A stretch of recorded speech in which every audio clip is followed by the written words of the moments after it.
sa inyong lahat. Nasa kalagitnaan na po tayo ng ating paglalakbay ngayong panahon ng Kwaresma. Sabi nga natin ay ilang linggo na lamang papasok na po tayo sa mga mahal na araw. At ngayon pong ika-4 na linggo ng Kwaresma ay pinagdiriwang natin ang Laetare Sunday, ang linggo ng kagalakan. Kaya mapansin po natin na medyo kakaiba yung ating liturhiya.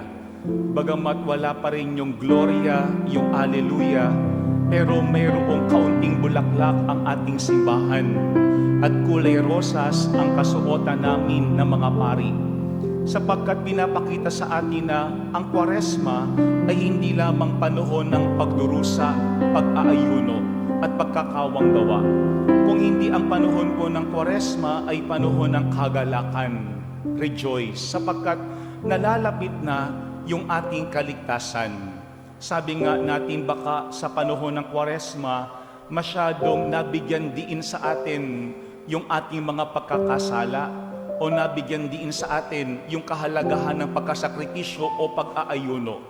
Pero nakakalimutan talaga natin bakit ba tayo naghahanda sa mga mahal na araw para ipakita sa atin ng Ebanghelyo sa ngayon yung walang hanggang pag-ibig ng Ama sa ating lahat. Ito pong ating Ebanghelyo ngayon ay pakikipag-usap ni Nicodemo kay Jesus. Alam natin na si Nicodemo ay lumapit kay Jesus ng hating gabi. Sabi nila si Nicodemo daw ay isang Pariseo, pero kanyang gustong makilala si Jesus. Kaya nga ang tawag sa kanya ay secret disciple of Jesus. Hindi pa siya handang lumantad bilang alagad ni Jesus. Pero sa isang banda, maganda po yung simbolong yun. Dilim, lumalapit si Nicodemo kay Jesus para siya ay maliwanagan, para makita niya bakit ba talaga dumating si Jesus. Ano ba talaga ang misyon ni Jesus? Mga kapatid, ngayong pong ika-4 na linggo ng Kwaresma, 3 bagay ang paanyaya sa atin ng ating Ebanghelyo sa ngayon. 3 B. Yung unang B is to believe that we are loved by God and that God came to save us. Yung tayo ay maniwala na tayo ay minamahal ng Diyos at walang ibang hangad ang Panginoon sa atin kung hindi yung ating kaligtasan. Siguro sa isang banda, sasabihin natin, napaka-basic niyaan na tayo ay mahal ng Diyos. Pero mga kapatid, hindi ganoon kadali para sa iba sa atin na tanggapin na tayo ay minamahal ng Diyos. Kaya nga sa ating Ebanghelyo, ang sabi ni Jesus, gayon na lamang ang pag-ibig ng Diyos sa sanlibutan, kaya ibinigay niya ang kanyang buktong na anak. Siguro mas madali na isipin natin na yung pag-ibig ng Panginoon ay para sa buong sanlibutan, in general. Pero yung sabihin na ang pag-ibig ng Panginoon ay para sa ating individual, parang napakahirap paniwalaan. Bakit? Kasi sa ating paligid ngayon, talagang ang binibigyang diin ay yung ating mga kahinaan bilang mga tao. At ang ating napakadaling makita sa bawat isa ay yung kahinaan ng ating kapwa, yung ating kapintasan. At ating ding laging iniisip na kailangan nating patunayan na talagang tayo ay kamahal-mahal para tayo mahalin ng ating pamilya. Kailangan nating patunayan na tayo ay mahalaga para tayo ay matanggap sa hanap buhay. Kailangan nating ipakita na tayo ay mas magaling kaysa sa ibang mga tao para tayo ay piliin. Pero yan po yung unang paalaala sa atin ng Laetare Sunday. Minamahal tayo ng Diyos hindi dahil tayo ay perpekto.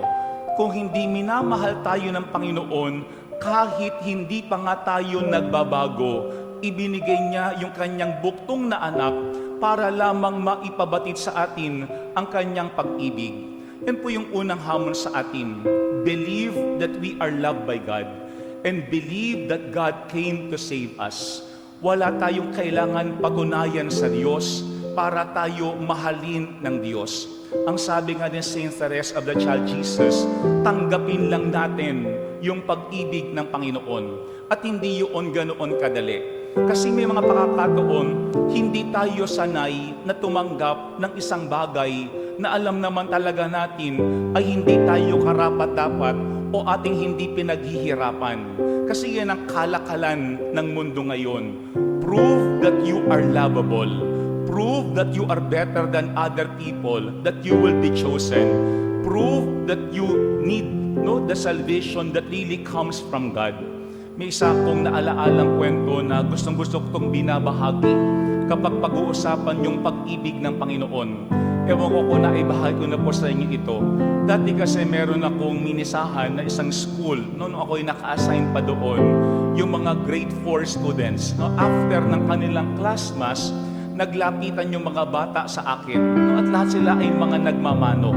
Imaginein po natin, ang dami-daming mga bata, nagmamano ang lahat ng yaan. Pero merong isang bata, siya'y kalabit ng kalabit sa akin. No? Ayaw siyang tumigil. Ang sabi sa akin ng batang ito, Father, Father, I am special. No? Hindi ko pinapansin yung bata kasi ang dami sila ng mga estudyante sa buong klase. Pero ayaw siyang tumigil ng kakakalabit. Ang sabi ko sa akin sarili, hindi ito hihinto habang hindi ko pinapansin. Kaya ako'y tumigil sa pagkapamano at saka tinanong ko siya, okay, sige. No? Why are you special? Nabigla ako sa ginawa ng bata. Pinakita niya yung kanyang dalawang kamay sa akin at ang sabi niya, look, Father, in each hand, I have 6 fingers. I have 12 fingers. But other children only have 10. I am special. I have 12 fingers. Nung ito'y nakita ko, ako yung nashock, no? Ako yung nabigla. At ang sabi ko sa kanya, oh yes, no? You are very special. You have more fingers than other children. Who told you that? Ang sabi sa akin ng bata, Father, my parents. Every day, they tell me that I am special. And then lumabas siya ng chapel ng nakangiti. Ang sabi ko sa akin sarili, ang galing ng magulang nito. Sapagkat sa bahay pa lamang, palagi nilang pinapaalaala sa kanya, you are special. Para anuman ang sabihin sa kanya ng kanyang mga kaklase o kalaro, hindi niya yun paniniwalaan. Kung hindi ano yung sinasabi ng kanyang mga magulang sa kanya araw-araw sa bahay. Pero magandang paalaala yan sa atin. Baka sa bahay pa lamang, ando doon na sa atin yung negativity. Bakit wala kang kwenta? Hindi ka katulad ng kapatid mo, hindi ka katulad ng ate mo, hindi ka katulad ng iyong pinsan. Bakit wala kang binatbat? Bakit mas magaling sila kaysa sa iyo? Bakit ikaw ay napakatamad? Yan ang unang paalaala sa atin. Walang ibang hinahangad ang Panginoon sa atin kung bakit niya ibinigay ang kanyang buktong na anak ay kung hindi para iparamdam sa atin na tayo ay minamahal, na tayo ay mahalaga, at huwag nating pagdududahan yun. Merong isang santa sa Saint Catherine of Siena. Ang sabi niya, everything comes from love. All is ordained for the salvation of man. God does nothing without this goal in mind. Ang lahat daw ay galing sa pag-ibig ng Diyos at walang ibang hinahangad ang Panginoon sa atin kung hindi yung ating kaligtasan. Mga kapatid, yan ang unang B. Believe that we are loved by God no matter what, and believe that God came to save us even if we know we are unworthy of that. Wala tayong kailangan patunayan sa Diyos para tayo ay mahalin ng Diyos. Kahit alam nating tayo ay hindi karapat-dapat, ang mahalaga lamang maniwala tayo na mayroong Diyos na sa atin ay nagmamahal. Pangalawang punto ng ating ebanghelyo sa ngayon is to behave as God's beloved. Yung tayo ay mamuhay bilang mga minamahal na anak ng Diyos.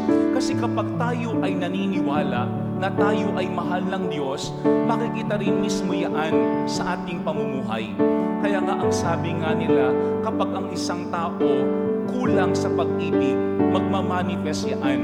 Kapag yung tao naman ay punong-puno ng pag-ibig, makikita mo rin yan sa kanya. Pero ano ang sinasabi ng ating ebanghelyo sa ngayon? Na yung mga tao, ibinigay ng Diyos sa atin ang kanyang anak, pero ano ang sinabi ng ating ebanghelyo? pinili ng tao hindi ang kaliwanagan, kung hindi ang dilim. Ang sabi dito, inibig pa ng mga tao ang dilim kaysa liwanag, sapagkat masama ang kanilang mga gawa. Ito po yung pangalawang paalaala sa atin. Behave as God's beloved children. Kung alam nating tayo ay minamahal ng Diyos sa likuran ng ating mga kahinaan, bakit nating pipiliin ang kadiliman? Bakit nating gagawin ang isang bagay na pwedeng magpalayo sa atin sa Panginoon? At kung maliwanag sa atin na sa likuran ng ating kapalpakan, andiyan ang Panginoon para tayo ay Kanyang iligtas at mahalin, ganoon din dapat tayo sa ating kapwa, sa ating pakikitungo sa bawat isa. Naalala ko si St. John Bosco, merong kwento tungkol sa kanyang nanay. Yung kanyang nanay, ang pangalan ay si Margaret, no? In Italian, Margarita. Isang araw daw itong kanyang nanay, kasi tumutulong kay St. John Bosco na mag-alaga sa mga bata. At alam naman natin na may mga pakakataon talagang challenge yung pag-aalaga sa mga kabataan kasi matitigas ang ulo. Meron daw punto na yung nanay ni John Bosco gusto na talagang sumuko. No? Gusto niya nang umuwi. Gusto niya nang iwan yung inaalagaan niyang bata kasama ni St. John Bosco na kanyang anak. Pero nung ito daw ay nalaman ni St. John Bosco, dinala yung kanyang nanay sa loob ng chapel. At ano ang ginawa ni St. John Bosco? Tinuro sa kanyang nanay yung krus. At ang sabi sa kanyang nanay, tandaan po natin ano ang ginawa ni Jesus para maramdaman natin yung kanyang pag-ibig. At yan din ang ating iparamdam sa iba. Puro mga kapatid, yan ang pangalawang paalaala sa atin.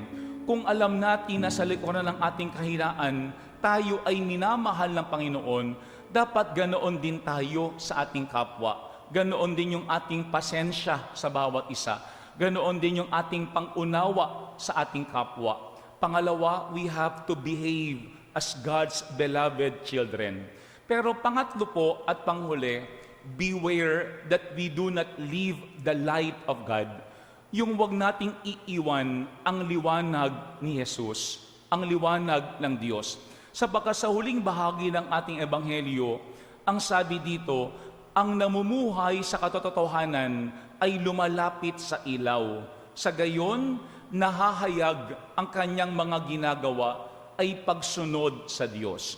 Kapag tayo ay lumalapit po sa liwanag, maraming mabubunyag, pati yung ating mga kanya-kanyang kahinaan, no? Pati yung ating mga kanya-kanyang kapalpakan. Pero yan po yung pangatlong punto. Kapag ating nakita yung ating kahinaan, mag-ingat tayo na huwag tayong lalayo sa liwanag. Naalala ko dati, sa isang parokya, meron akong kausap na isang lay minister. Ang sabi niya sa akin, Father, hindi po muna ako maglilingkod sa aming parish. Sabi ko, bakit naman? Ang tagal-tagal mo na nagsaserve. Ang sabi niya, Father, kasi po nakita ko na ako'y hindi karapat-dapat magbigay ng komunyon. Kasi alam ko po na ako ay makasalanan. Ang sabi ko sa kanya, di dapat mas lalo kang manatili. Kasi alam mo naman na ikaw ay mahina. Bakit ka aalis sa nakapagbibigay sa iyo ng kalakasan? Puro mga kapatid, yan ang paalaala sa atin. Maliwanag sa atin yung ating kahinaan. Alam natin yung ating mga kasalanan. Pero wag tayong lalayo sa liwanag para habang nabubunyag sa atin yung ating mga kapalpakan, unti-unti binabago natin yan para tayo ay makapamuhay sa katotohanan. May isa akong nabasang quotation mula kay Saint Teresa ng Avila. Maganda yung kanyang sinabi. Ang sabi niya, the devil will try to upset you by accusing you of being unworthy of the blessings that you have received. Yun daw ang laging ipapaalaala sa atin ng demonyo, na tayo ay hindi karapat-dapat sa mga biyaya na ating tinatanggap mula sa Panginoon. Ang sabi ni Saint Teresa ng Avila, simply remain cheerful. Manatili kang masayahin. And do your best to ignore the devil's nagging. Huwag mong papansinin yung sinasabi sa iyo ng demonyo. Ang sabi niya, if needed, laugh at the absurdity of the situation. Satan, the epitome of sin itself, accuses you of unworthiness. Yun daw ang laging ipapamukha sa atin ng Diablo, na tayo ay hindi karapat-dapat. Ang sabi ni Saint Teresa ng Avila, when the devil reminds you of your past, remind the devil of his future. If the devil reminds you of your past, remind the devil of his future. Mga kapatid, laging ipapaalaala sa atin ng Diablo yung ating nakaraan, yung ating kapalpakan, yung ating kahinaan. Pero lagi nating ipaalaala, hindi lamang sa Diablo kung ano ang kanyang kahihinatnan sa Diyos. Kung hindi lagi din nating ipaalaala sa ating mga sarili na sa likuran ng ating nakaraan at kahinaan, ganoon tayo minahal ng Panginoong Diyos. Tatlo ang hamon ng ating ebanghelyo sa ngayon, ngayong Laetare Sunday. Bakit tayo nagagalak bilang simbahan? First B, believe that we are loved by God and that God came to save us. Mahirap pantanggapin, pero merong Diyos na sa atin ay nagmamahal. Pangalawa, behave as God's beloved children. Sana kung alam natin tayo ay minamahal ng Diyos, huwag nating lalayuan ang Diyos. Huwag nating pipiliin ang kadiliman laban sa kaliwanagan. Huwag tayong lalayo sa Kanya. At pangatlo, panghuli, beware that we do not leave the light of God. Kapag lumalantad na yung ating mga kapalpakan sa buhay, mas dapat tayong manatili sa liwanag para tayo ay baguhin ng pag-ibig ng Diyos. Mga kapatid, kapag may mga pakakataon, tayo ay pinanghihinaan ng kalooban at pakiramdam natin tayo ay nag-iisa at walang nagmamahal, balikan natin ang krus ni Kristo. Sapagkat sa krus, ipapaalaala sa atin na ang Diyos ay nagmamahal sa likuran ng ating mga kahinaan bilang tao.